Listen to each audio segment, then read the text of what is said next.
Sukap yang malang, senja yang kau kirimkan sudah kuterima.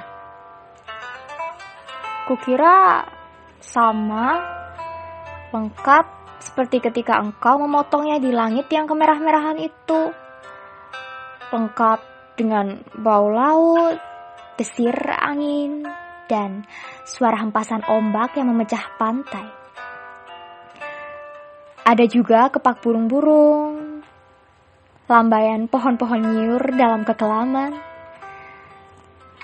Sementara di kejauhan, perahu layar merayapi cakrawala dan melintasi matahari yang sedang terbenam.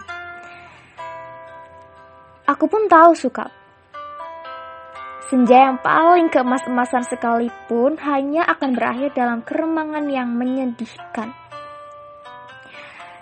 Ketika segala makhluk dan benda menjadi siluet, lantas menyatu dalam kegelapan. Kita sama-sama tahu keindahan senja itu, kepastiannya untuk selesai dan menjadi malam dengan kejam. Manusia memburu senja kemana-mana. Tapi dunia ini fana, Sukap. Seperti senja. Kehidupan mungkin saja memancar gilang gemilang, tetapi ia berubah dengan pasti. Waktu mengubah segalanya tanpa sisa, menjadi kehitaman yang membentang sepanjang pantai. Hitam, sunyi, dan kelam. Senja ini baru tiba setelah 10 tahun. Karena tukang pos yang jahil itu rupanya penasaran dengan cahaya merah keemas-emasan yang memancar dari amplop itu, Sukap. Cahaya itu telah mengganggunya semenjak ia menggenjot sepeda dari kantor pos. Berkilau-kilau dan memancar di tas surat yang tergantung di boncengan sepeda. Begitu rupa sehingga cuaca siang hari menjadi kacau. Angin menderu dan ombak terdengar menghempas-hempas. Meskipun ia bersepeda mendaki Bukit Kapur. Demikianlah, maka ia suatu ketika berhenti. Dari dalam tas itu terdengar suara-suara. Lalu ia buka tas itu dan ia melihat amplop Federal Express yang sudah tidak putih lagi, melainkan merah keemas-emasan, Sukap. Seperti senja dengan matahari terbenam di balik cakrawala. Tukang pos itu mengambil amplop tersebut, menimang-nimangnya. Ya, agak berat juga. Maklumlah, bukankah amplop itu berisi senja, Sukap? Senja dengan matahari merah membara yang turun perlahan-lahan di balik cakrawala, seperti semua senja yang ada di balik kartu pos. Tapi yang kamu kirim itu bukan kartu pos, Sukap. Yang kau kirim itu senja di tepi pantai dengan hempasan ombak, bau laut, dan angin yang asin. Kamu pikir berapa ton beratnya pasir di sepanjang pantai itu, Sukap? Kira-kira sedikit dong. Masih lumayan tukang pos itu kuat menggenjot sepedanya mendaki Bukit Kapur. Kalau anak-anak kecil tahu ada matahari terbenam di balik amplop itu, lantas bagaimana? Kau tahulah, Sukap, anak-anak di daerah Bukit Kapur begini tidak punya mainan yang aneh-aneh seperti di kota. Anak-anak yang tidak pernah tahu mainan robot berjalan dengan cahaya di dadanya berkedip-kedip pasti akan penasaran sekali dengan cahaya senja yang memancar berkilauan. Berkilauan merah dan keemas-emasan itu, Sukap. Mereka tidak pernah melihatnya, Sukap. Karena tukang pos itulah yang telah mendahului mereka. Ia menimang-nimang bungkusan berisi senja itu, mendengar-dengarkan, dan akhirnya mengintip. Tentu saja di dalam amplop itu dilihatnya senja, Sukap. Senja terindah yang paling mungkin berlangsung di muka bumi. Ia mengintip dan terpesona. Ia buka amplop itu. Sebetulnya menurut kode etik profesi itu tidak boleh. Tapi manusia manapun bisa melakukan kesalahan, bukan? Ia buka terus amplop itu dan melihat senja dengan langit merah keemas-emasan di dalamnya, Sukap. Dan melihat mega-mega berpencar seperti perahu di danau, memberikan perasaan nyaman dan tenang. Siapa yang tidak suka merasa nyaman dan tenang di dunia, Sukap? Di sebuah dunia yang miskin, masih bersimbah darah pula. Maka jangan salahkan tukang pos itu, Sukap, jika ia kemudian menjadi begitu penasaran dan memasuki senja yang terbentang. Tidak ada yang tahu apa nasib waktu. Sukap yang malang, bodoh, dan tidak pakai otak. 10 tahun lamanya tukang pos itu mengembara di dalam amplop. Kita tidak pernah tahu apa yang dilakukan di sana. Aku tidak pernah tahu. Tidak ada seorang pun yang tahu apa yang dialami tukang pos itu di dalam amplop. Sampai ia keluar 10 tahun kemudian dengan wajah bahagia. Ia sudah 10 tahun menghilang di dalam amplop, tapi ia tidak tampak bertambah tua. Apakah waktu di dalam amplop tidak bergerak? Tepatnya, apakah senja di dalam amplop tidak berhubungan dengan waktu? Apakah tiada waktu di dalam amplop Federal Express itu? Apakah aku harus peduli dengan semua ini, Sukap? Apakah aku harus peduli?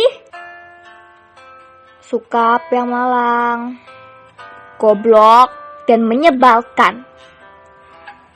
Kamu tahu apa yang terjadi 10 tahun kemudian? Tukang pos itu tiba di depan rumah kami. Iya, rumah kami. Setelah 10 tahun banyak yang terjadi dong, Sukap. Jangan kaget. Dari dulu, aku juga tidak mencintai kamu, Sukap. Dasar bego. Dikasih syarat tidak mau mendengarkan.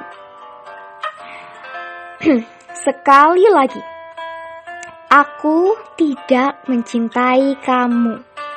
Kalau toh aku kelihatan baik selama ini padamu, terus terang harus kukatakan sekarang.